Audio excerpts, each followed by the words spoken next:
Hi, welcome back to our channel, The Indo-German Aarti. If you are new here, my name is Aarti and I make videos related to life in Germany and German language. So please consider subscribing to my channel and also share these videos with your friends and family. And let me know in the comments section if you like these videos. And of course, if you like them, don't forget to click on that like button. So let's get started. This particular video is going to be in English because there are many people who want to watch and understand the video but they don't understand Hindi. So that's the reason I want to keep it in English for today. So in today's video, I will let you know, or I will guide you how my process was step by step for the citizenship application. So for the very first time, when we thought we are applicable for the citizenship process, we had called the Rathaus, which is like town hall here, and the officer in the Rathaus took our email address and she sent all the details that we and all the forms and so on which we need for this citizenship application.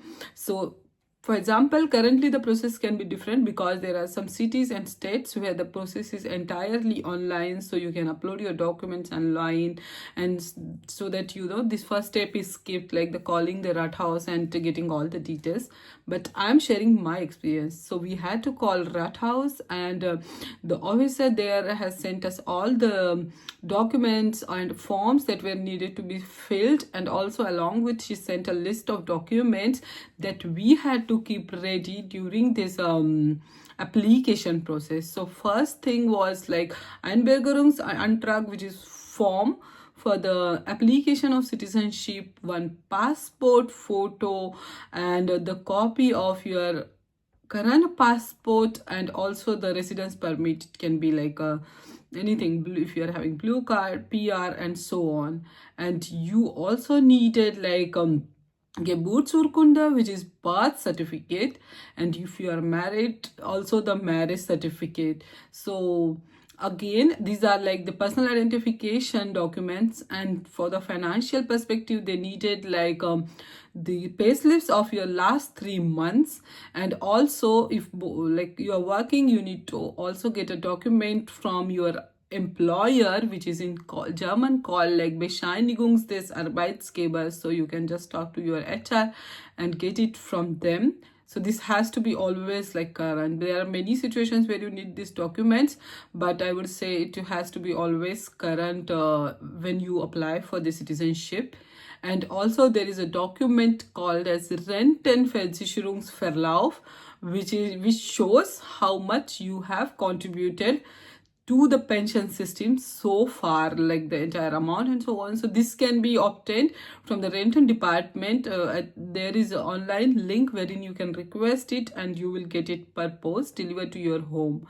So this is related to financial aspect of it, and to German language. Like I also mentioned in the previous video, you definitely need German language for this. And if you didn't watch that video, I will link it in the description box so you can go ahead and watch it. And yes, so for German language, you need at least B1 German and the examination certificate, and also Einbürgerungstest, which is like a integration test, I would say. So in Einbürgerungstest and Lebens in Deutschland. So many people have this question, at least this is what I came to know. These two exams are like similar, so with the different names, so one of them should be fine. And if you have any doubts, of course you can clarify with them. So now this is the documents part.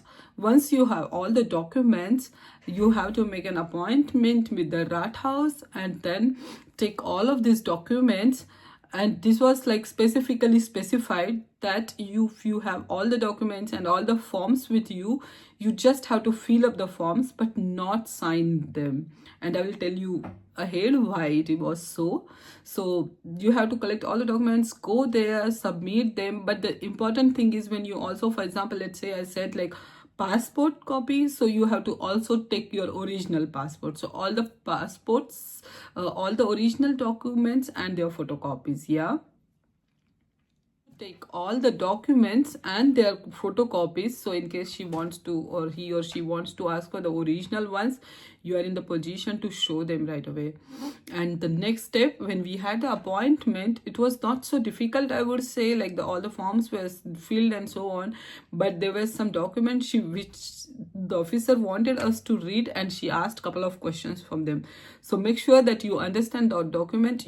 I think they also sent it for us, they sent it already via email, so you have the opportunity to read it at home and be prepared in case of any questions in the interview there.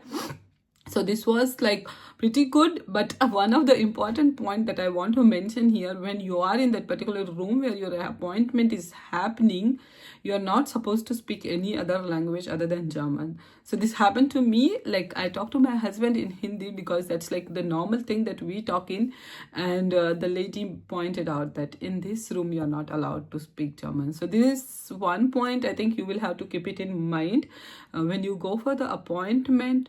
And I think that's all. After all the documents and so on were signed off, we just left the room and everything was done. But this lady, she mentioned like for 12 months, at least this was the case when we applied in Hessen, that we should not contact them for asking for any update and so on.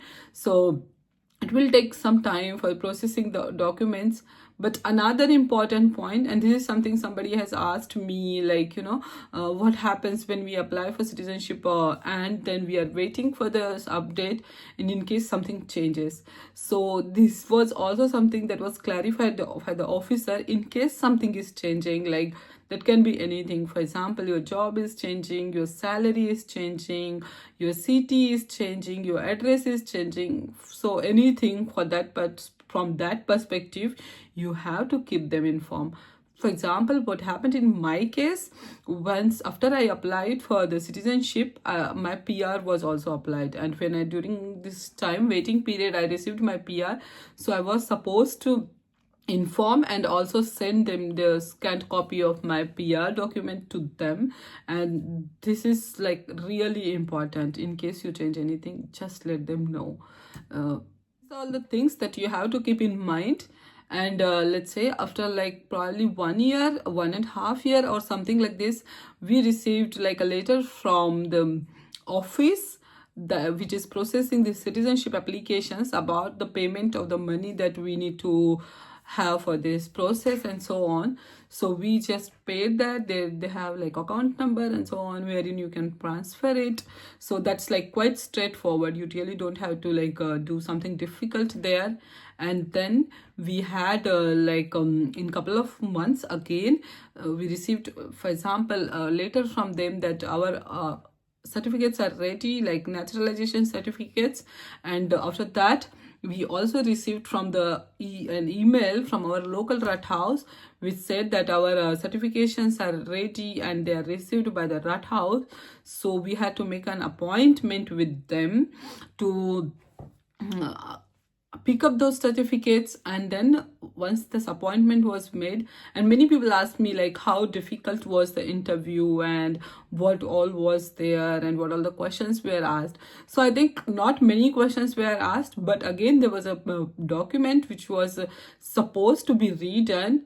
And then we had to like answer a couple of questions, and the officer asked like, do you understand meaning of this particular word, or what are your opinions about it, because you are like kind of agreeing to certain things, so you definitely have to understand what it means. So I think this was the purpose why she asked a couple of questions.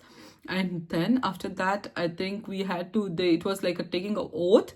So they had some paper wherein it was written, and she said like you have to read it loud in front of me. So in this room we had to read it, and then we had to sign some document again there, and this was all. So the letters, like I said, the certificates were already ready for them, so they just handed over the certificates to us. And of course you have opportunity to take photos and so on with them. So I did it, and that was pretty much it. So now the next steps and the next bureaucracy. So if you want to know about the next steps, because we are also still in the process and we didn't get anything at all, Please let me know in the comment sections, and if you like this video, please share with your friends and family, and let me also know how you if you found it helpful or not.